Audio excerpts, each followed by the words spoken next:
Howdy, and welcome to the F1 Hatchet. This is the post-race reaction for the Circuit of the Americas GP race. What was your thoughts on this race? Did it meet your expectations? Did you enjoy this race? Did it fall short for some reason? I enjoyed this race quite a bit. I mean, we had lots of passes in the midfield, and then there's some changes in the front running positions, mainly due to with Max Verstappen starting in 6th. But I was also sold and bought into the whole factor that maybe a one stop could actually make this race and win this race. So with Lewis Hamilton and Lando Norris having that potential option where they were at that time when they were started talking about that one stop running, then possibly could actually keep Max Verstappen behind as he had started on that two-stop race and went from mediums to mediums, so they knew he had to stop again. So this gave me hope. This gave me that little bit of thought pattern. It's like, ooh, someone actually might not win this race that is not called Max. But that did not happen. The teams, thought better of it. There was only a couple of teams that actually tried to go for a one-stop race, and that didn't quite work out for them. We had some pretty good action, even though that did not occur. So Max actually came through from the 6th position, had to really work at it to get up to the 1st, and then kind of maintain that position from that point on. But we had a really good start from Lando, who actually took over that 1st position from Leclerc and led, the first good third, if not half of this race, which was really good to see Lando in that running. And then we saw Hamilton, coming back and fighting back through this rank, and then having to deal with those pit stop strategies that weren't quite to his liking, and then kind of come into that 2nd position and then put pressure on Max near the end.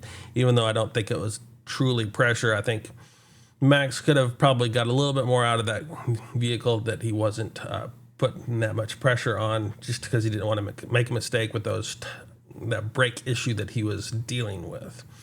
But in general, it led to a fairly good race. I think it led to an exciting race in my viewpoint. This gave lots of interesting dilemmas during this race, like when to pit stop, what strategy to pit stop in, all of those things that kind of come into my mind when we're watching this race is like, how is this actually going to play out? What's the best strategy? What's the best running? Is the car fast enough for those kind of strategies, or is it going to wear the tires out too fast?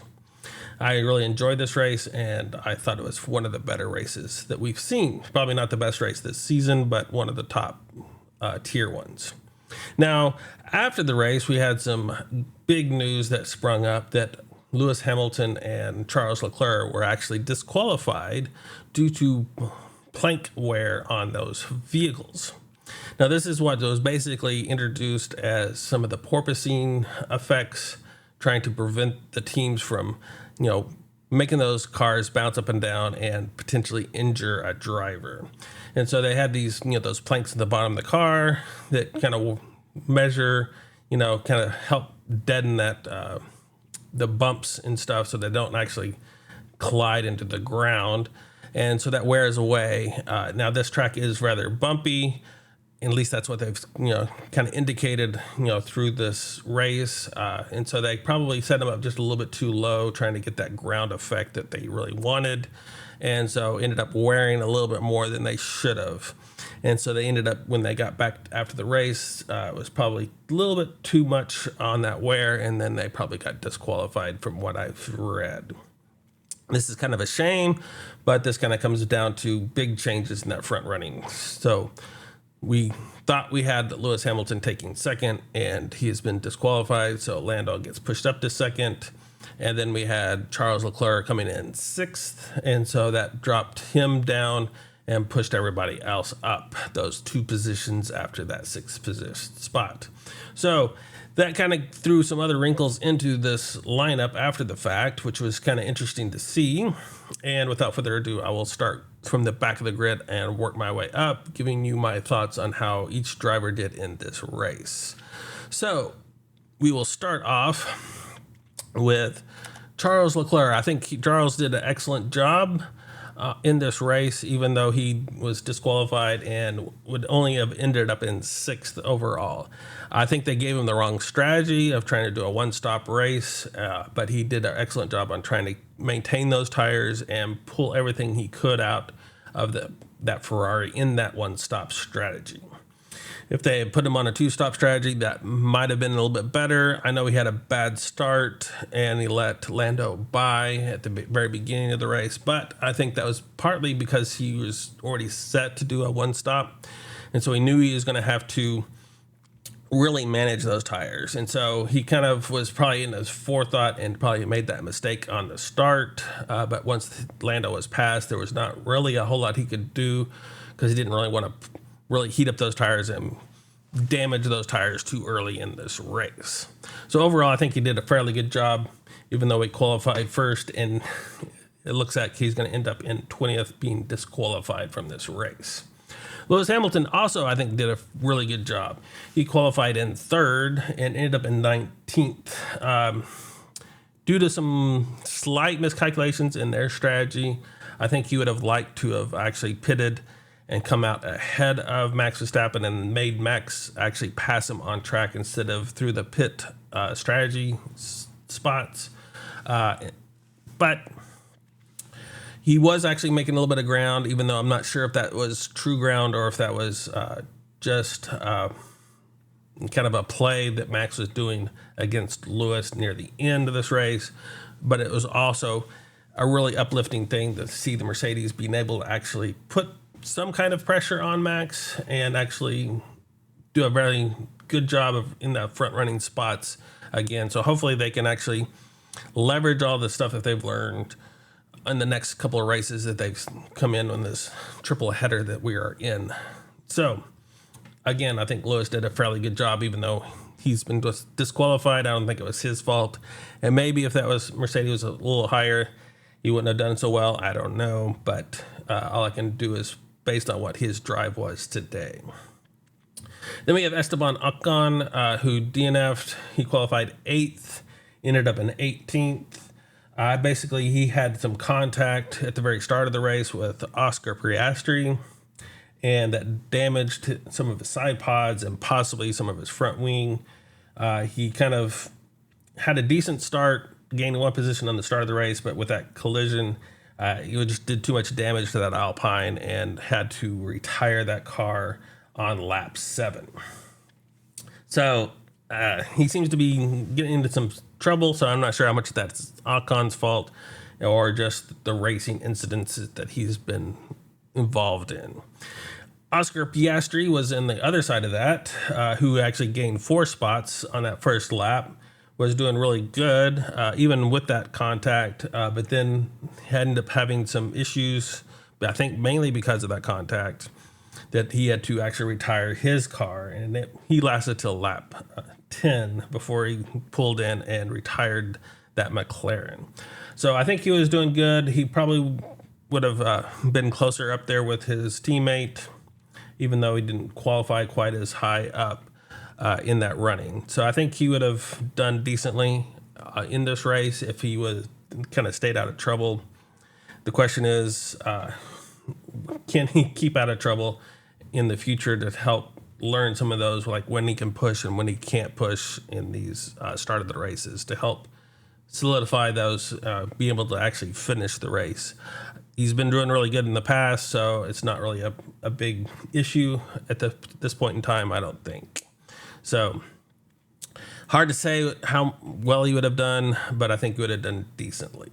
Fernando Alonso qualified in 19th and actually started from the pit lane because they changed his car after Parc Ferme. He was actually doing a really good job. He did a 2 pit stop race, boxing on lap 20 for mediums, and then box 43 and switching to the hards to meet that requirement. He was all the way going forward, and then he ended up having some floor damage and ended up at near the end of the race, like lap 50, having to retire that car. So it's kind of sad to see Fernando drop out of this race. I know he was up there, not quite as high as he would have liked, but in that point range, at least fighting for points during this race. And so it'd have been nice to see him in that range. So I think he was getting the most out of this car, even though that their setup wasn't quite where it should be. And they really haven't got the developments on that Aston Martin like they were hoping that it would lead us to. The changes they made really haven't panned out for that Aston Martin. Then we have Daniel Ricciardo's return, and he qualified in 14th and ended up in 15th. He did gain one spot at the start of the race, and I think they just put him on the kind of a wrong strategy because they put him, start him off on mediums, switched to hards on lap 23, and then he stayed on those till lap 50, and then where he switched to some soft tires. So I think overall, the strategy was not quite where he needed to be to actually gain positions. So I can't blame Daniel as much. It kind of looks like where he kind of fell into this range. Of course, he would have been in 17th position if it wasn't for the two disqualifications. So, it didn't look like it was a very good run for Daniel. I think this is just getting him back into the mode where he needed to be, trying to get him focused again in the F1 cars and in that AlphaTauri. So hopefully he can show a little bit better what he can do next week in Mexico. Kevin Magnussen started off in 17th position, again from the pit lane. I think the Haas's and the Aston Martins actually all started from the pit lane, so all four of them, which is kind of weird to see. But that Haas, they had big updates for this Haas this weekend, and does not look like it has panned out at all for them. Even though Nico got close to points just because of the two disqualifications. So back to Kevin, he started off in 17th position and ended up in 14th. So he did gain a few positions, and he had some decent running, but he had a black and white flag for track limits, so he had to start watching out for that, and then just kind of setting that back runner for quite a bit, trying to get the most out of that Haas, which wasn't really what I'd like to see out of that Haas. I was hoping to get a little bit more out of this update. Maybe they just don't understand it because they only had that one practice session. That's what I'm hoping for, even though it doesn't look like they've actually had the update that they needed. Guan Yu Zhou actually was looking really good at one point. He ended up a lap down. He qualified in 12th and ended up in 13th. He did gain one spot at the very beginning of the race, and then he boxed really early for some reason. They boxed him on lap 10 to switch to some hards, which I think that's what actually killed his race, or maybe that's what made it look like he was doing better than he was, because he kind of got bumped up when everybody was pitting early on, and then he pitted again on lap 28 from hards to again another set of hards. He did some battling with those back runners, doing some decent passing and whatnot, but ended up pretty much outside of the points running for this. So really hard to see what that Alfa Romeo could do, but he was kind of right there with his teammate Valtteri, so can't really blame Guan Yu Zhou in this instance. Speaking of Valtteri, he qualified in 13th behind his teammate, ended up in 12th, just ahead of his teammate. So they basically swapped positions on this run. Valtteri had a bad start, losing 2 positions on that first lap. But then later on lap, 57 or something? Not 57. Lap 27, sorry. He ended up swapping with his teammate for that 12th position. So I'm not sure if there was something going on with Guan Yu Zhou's car that they ended up thinking that Valtteri had a better shot at or not. I didn't quite catch all of that in this running. But not where the Alfa Romeos want to be, but I think they did a decent job of, in this race, getting the most out of that Alfa Romeo, even though there wasn't a whole lot in that Alfa Romeo to get out. Then we come to Nico Hülkenberg, who actually did a decent job, even though it doesn't look like it, and it didn't really pay off in point wise. He ended up, qualifying in 18th, starting from the pit lane in that 18th position. So actually, he was probably up, in the 18th spot. Made it all the way up to 11th overall. He did pass K-Mag on lap 24 for that 17th position. He passed Sargent on lap 32 for 12th. And then he passed Ricardo on lap 45 for 13th. So he did some good passing as well. I think he had a pretty good run from the beginning and just made his working his way up. I know he's kind of fighting those tires throughout this race and really wasn't happy on those hard tires. They said they just didn't have the grip that he needed. And so I think they have some work to be done on that Haas to try to get the best understanding that they to get out of that new update that they have. And hopefully they can piece that together and figure out what they're missing on that run. This leads us to the top 10. So we have Logan Sargent actually getting bumped up into that 10th position. So he actually gains points, which is fabulous to see him gaining some points, and hopefully will help his confidence and his ability to, get the most out of that Williams and kind of come close to his teammate Alex Albon in the future, so he can kind of show what he can do. I know he's been struggling a lot lately.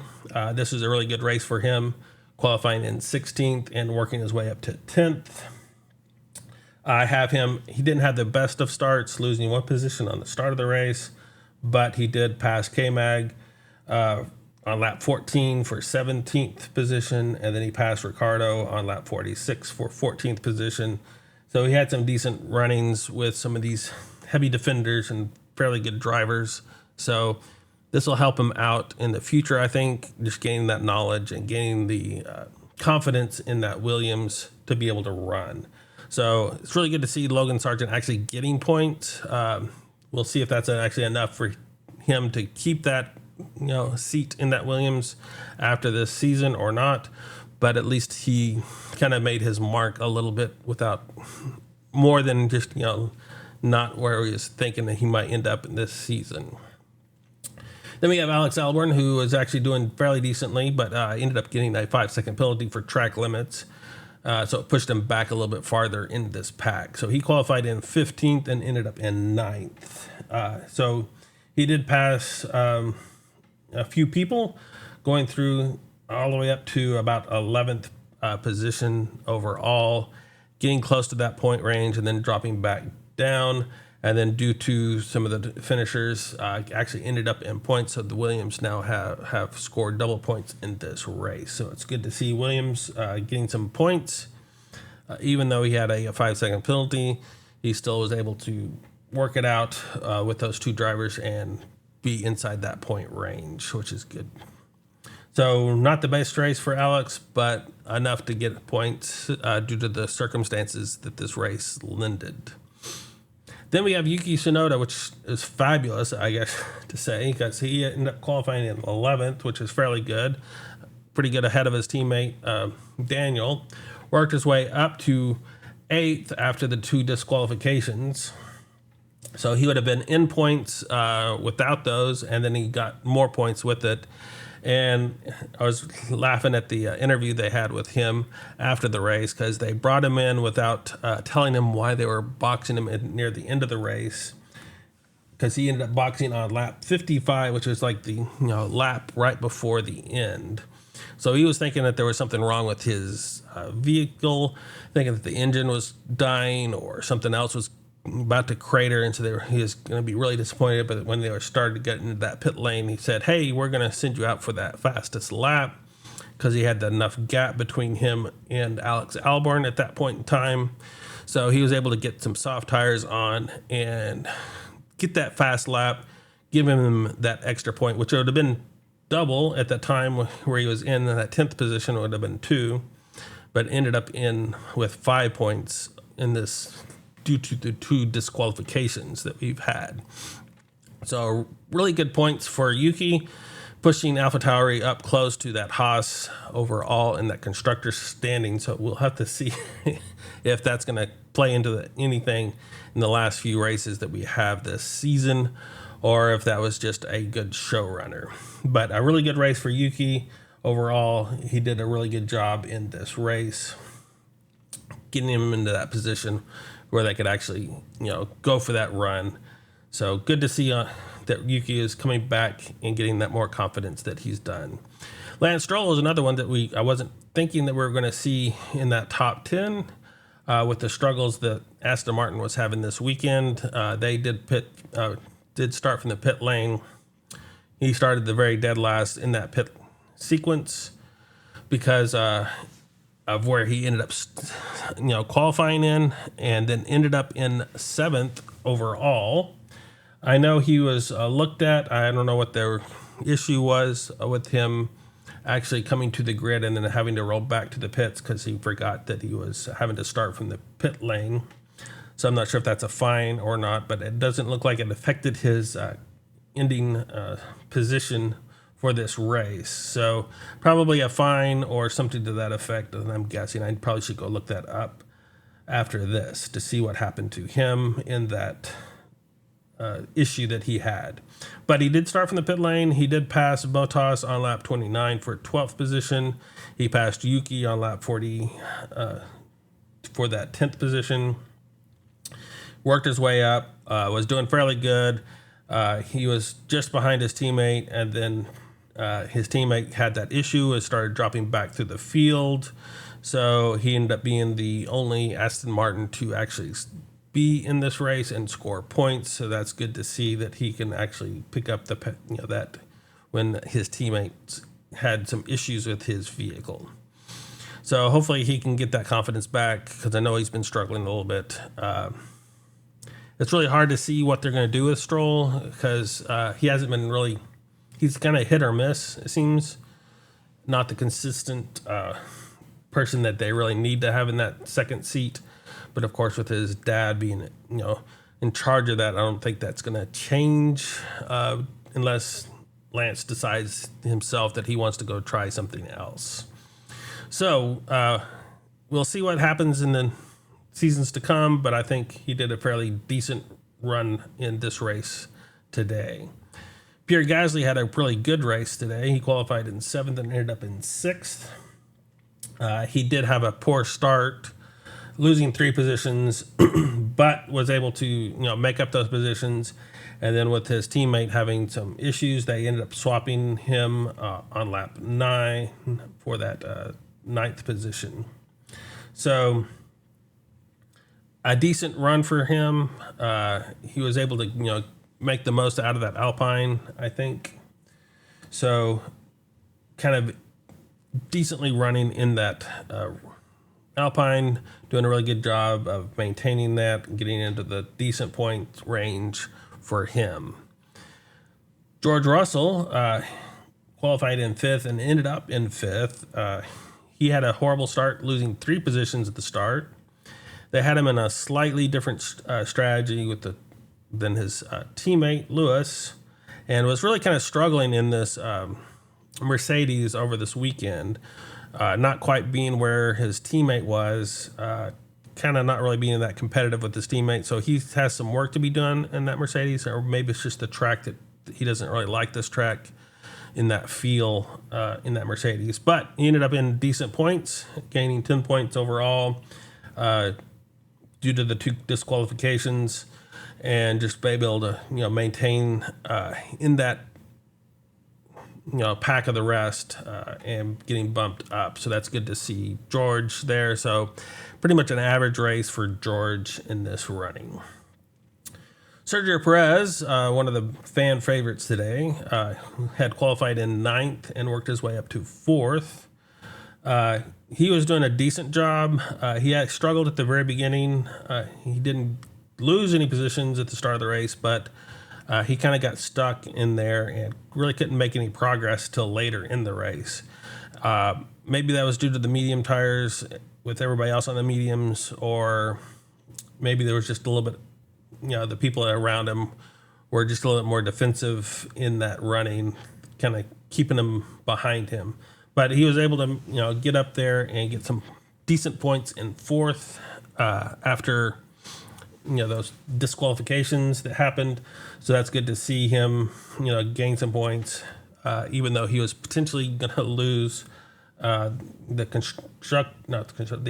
drivers' championship position between Lewis. But since Lewis got disqualified, he gains a little more points on him. So we'll see if that actually plays out to his advantage in the future, or if that's just a kind of a delay in that happening this season or not.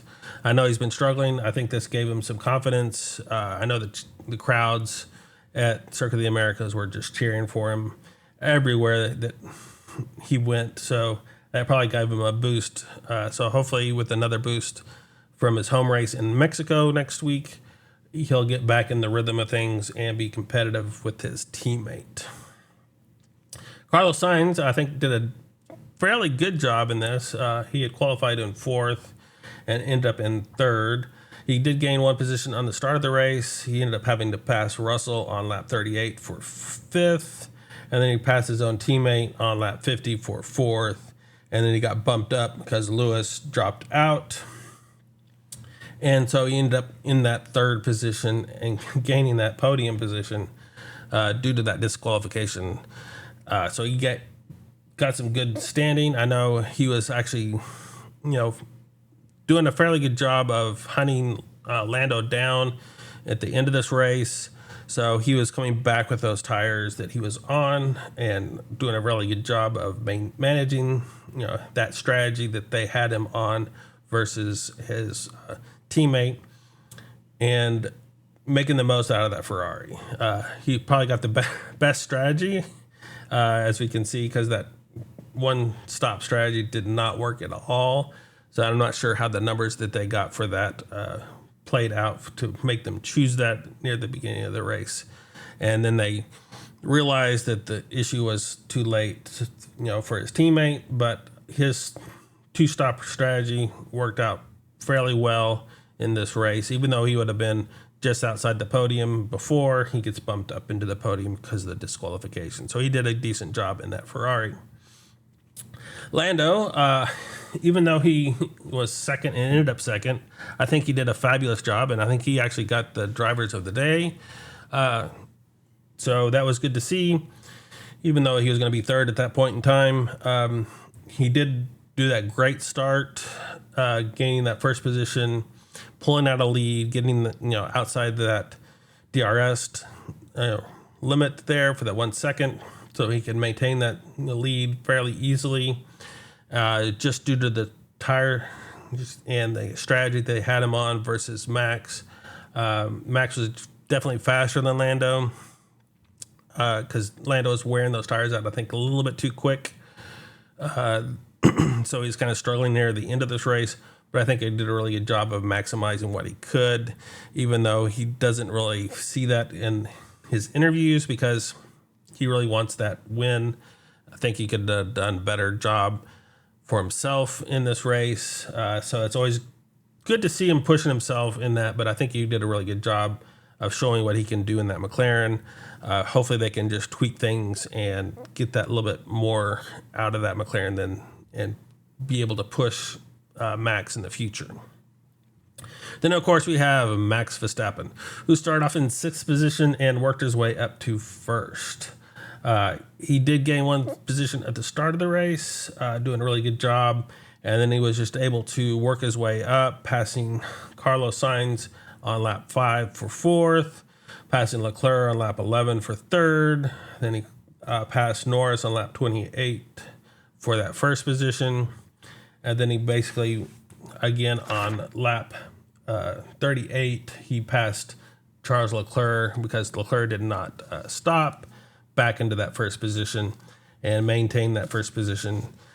He did claim that his brakes were having issues, really sensitive on that, and so he is struggling in that Red Bull this race versus the sprint race. So I'm not sure if it was something defect or something weird or how much that was really affecting it, and if that was just more of a play on trying to convince other people that they had better chance than what they really did in that head mind game strategy that he can play sometimes. So, but he got the most out of that. Basically, I can't give him a 10 out of 10 because of the qualifying mishap that he had of going outside the track limits and getting his track time deleted.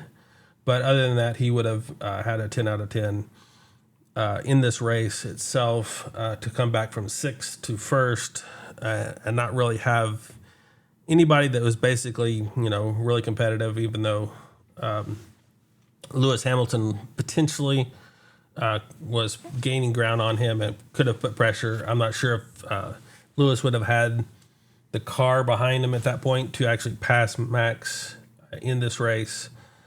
So I think Max did a really good job of managing, even if it was a brake issue, he managed that brake issue phenomenally, managing to stay out in that lead and just keep that distance where he needed it to be and win the race. So I know he got booed at the track, and I really don't like people booing people, especially when they're doing everything they can to do their job. That doesn't seem right to me. Now, if they had some kind of incident that would have caused some controversy over him passing people, that's one thing. But just booing him because he's won so much this season and last season, I don't think that is right in my viewpoint. Anyway, so we'll go to the driver standing. So we have Max Verstappen, of course, winning the championship in Qatar. Now has 466 points over his teammate Sergio Perez, who now has 240. The big changes here we see is Lando passing Charles Leclerc because Leclerc's disqualification. So Lando has 159 over Charles Leclerc's 151. And then with Yuki gaining, those 5 points, he passes Guan Yu Zhou. So Yuki has 8 points and jumps into that 16th position, pushing Guan Yu Zhou back to 17th with 6. And of course, we see Logan Sargent gaining that point. So he actually officially moves into the point realm ahead of Nick DeVries and Daniel Ricciardo of this season, even though they haven't run the full season. And then we have the constructors standings. And because we had that DNF from Alonso, and we had Lando actually getting bumped up to 2nd position, that pushed McLaren up to that 4th stage in the constructor standing with 242 over Aston Martin's 236. So we have, of course, Red Bull, who won the Constructors' Championship in Japan, who has 706 over the next runner of Mercedes with 344. So it's quite a big gap there for Red Bull. And then we have the rest of the pack going through. We also see that Williams gaining some points there ahead of Alfa Romeo. So they have a little bit better gap padding that they can have for the next few races to hopefully stay in that 7th position. And then, of course, we have AlphaTauri, who gained some good 8 points, gaining on Haas, so that they're getting close to Haas. So Haas has to worry about dropping dead last this season, even though they started off fairly well in this season. It was actually up there in that mid-pack at the beginning. So what's coming up next? We have the Mexico GP race, the Autodrome Hermoso Rodriguez. If I could even say that anywhere close, it would be better. But it's next weekend in October 29th. The length is 2.674 miles with 71 laps going to be run for a total race distance of 189.738 miles. And Valtteri Bottas in 2021 had the lap record of 1 minute 17 seconds with 0.774 tenths. It was introduced in 1963, so it's fairly long time running. It is kind of interesting to see them running through the stands in this race. It's kind of high up in the elevation, so that'll cause some issues with the engines, potentially. But overall, it's a fairly good race. So we'll see how they work in that circuit next weekend. So if you want to see my reaction for that, please subscribe. And if you made it to the end of this video, I would appreciate a like, as it helps me in the nice YouTube algorithms. Anyway, until then, I will see you on the grid, and have a good one, and farewell.